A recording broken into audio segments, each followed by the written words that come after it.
Сәлем достар, біз бүгінгі сабақта көмірсуларды анықтайтын боламыз. Кәдімгі табиғи жағдайда біз көмірсуларды физикалық қасиеттеріне байланысты анықтай аламыз. Мысалы, жүзімді жеп көру арқылы оның тәтті екенін білеміз дәмінен. Болмаса, крахмалды жеп көру арқылы оның дәмсіз екенін біле аламыз. Ал енді бүгінгі сабақта біз оларды сапалық реакциялармен анықтайтын боламыз. Ал сапалық реакция дегеніміз не? Сапалық реакция дегеніміз зерттелетін нысандарда белгілі бір заттың болуын анықтауға мүмкіндік беретін реакцияларды сапалық реакциялар деп атаймыз. Мұндай реакциялар қандай да бір сыртқы өзгеріспен жүреді. Мысалы, түсінің өзгеруі, тұнбаның түсуі, немесе еруі, газ тәрізді заттардың бөлінуі. Дәл бүгінгі сабақта біз түсінің өзгеруі бойынша анықтайтын боламыз. Яғни біз бүгінгі сабақта биологиялық нысандарда көмірсуларды анықтайтын боламыз. Сол көмірсулардың ішінен глюкоза мен крахмалды анықтаймыз. Бұл зертханалық жұмысқа қажетті құрал жабдықтар: жүзім, картоп, бенедикт, гликоля ерітіндісі, 2 тамшуыр, сынауық, штатив, ыстық су құятын стакан және ыстық су.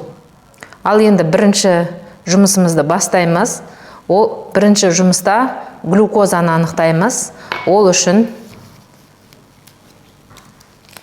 жүзімнен глюкозаны аламыз. Оның шырынын сынауыққа құямыз.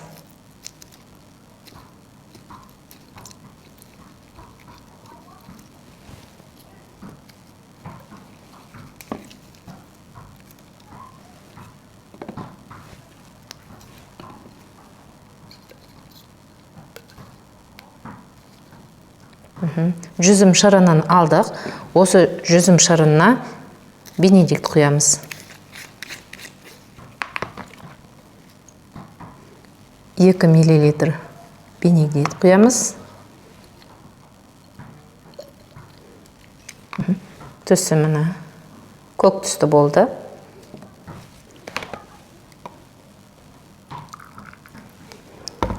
Енді су моншасына салып түсін бақылаймыз.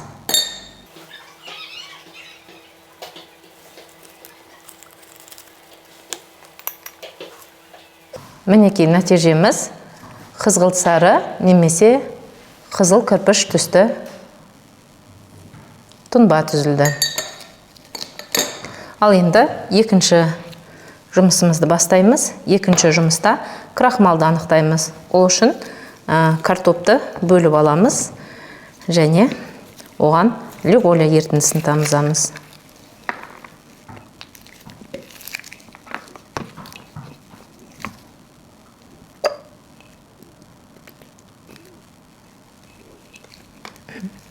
Нәтижені бақылаймыз. Қоңыр түстен жайлап қара көк түске боялды.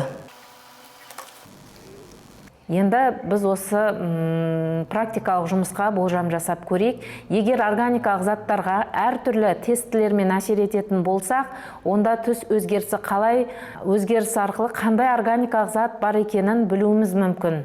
Егер глюкозаны жеке алатын болсақ, онда былай қоюға болады. Егер глюкозаға бенедикт реагентімен әсер ететін болсақ, онда оның түсі қызғылт сары немесе қызыл кірпіш түске өзгереді деп. Ал крахмалға қоятын болсақ, егер крахмалға гликоля немесе йод ерітіндісімен әсер ететін болсақ, онда оның түсі қара көк түске өзгереді деп.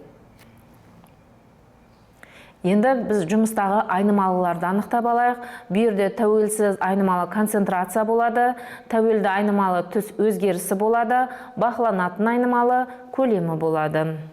Қандай қауіп-қатер болады бұл жұмыста?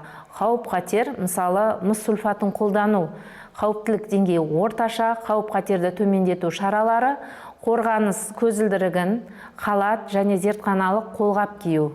Су моншасын қолданамыз. Су моншасы бұл қауіп-қатер деңгейі жоғары болады. Сондықтан төмендету шарасы мұқият жұмыс жасау, төгіп алмау. Ал енді биологиялық нысанды қарапайым глюкозаны анықтағанда сіздер видеодан көрдіңіздер. Яғни жүзім шырынындағы глюкозаны анықтау үшін оған сіздер бенедикт реагентін қостыңыздар, нәтижені бақыладыңыздар. Одан кейін су моншасына қойып, біз түсті бақыладық. Біздің нәтижеміз қызғылт сары немесе қызыл кірпіш түске өзгерді. Яғни бұл азық-түлік өнімінде біз глюкозаның бар екенін анықтадық. Екінші жұмыста крахмалды йод ерітіндісінің көмегімен анықтадық. Ол үшін біз леголя немесе йод ерітіндісін қолдандық. Сонда міне көріп тұрғандарыңыздай қара көк түске боялды. Енді бұл жерде жүзім шырыны, яғни қандай біз жүзім шырыны зерттеу заты, бұл жерде зерттеу заты глюкоза болды.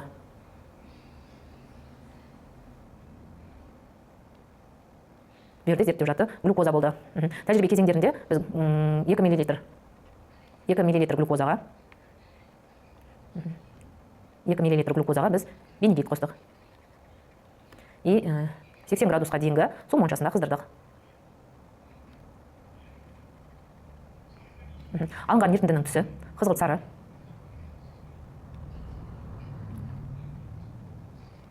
Немесе кірпіш қызыл деп алсақ та болады. Қайсысын алсаңыздар да дұрыс. Ал екінші крахмал клейстері, бұл крахмалға жатады. Бұл күрделі көмірсулар, тәжірибе кезеңдері. Картопқа немесе картоп клейстеріне біз қостық йод ерітіндісін.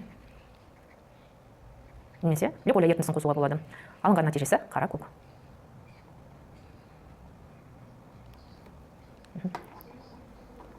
Кестені осылай толтырасыздар.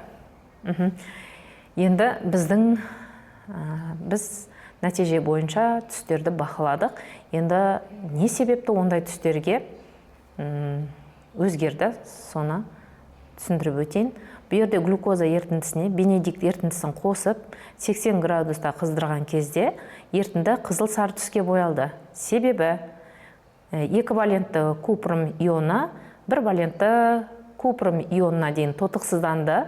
Бұл реакцияның нәтижесінде ерітінді түсі көкшілден жасыл түске, жасылдан сары түске, ең соңында қызыл сары түске өзгерді. Енді сіздерге тапсырма, бұл жұмыстың тағы да қандай глюкозаны анықтау үшін қандай альтернативті варианты бар, соны астына комментарийға жазсаңыздар болады. Біз азық-түлік өнімдерінен ары қарай нәрөзді, майларды анықтаймыз, сондықтан арнамызға тіркеліп алсаңыздар болады. Сау болыңыздар.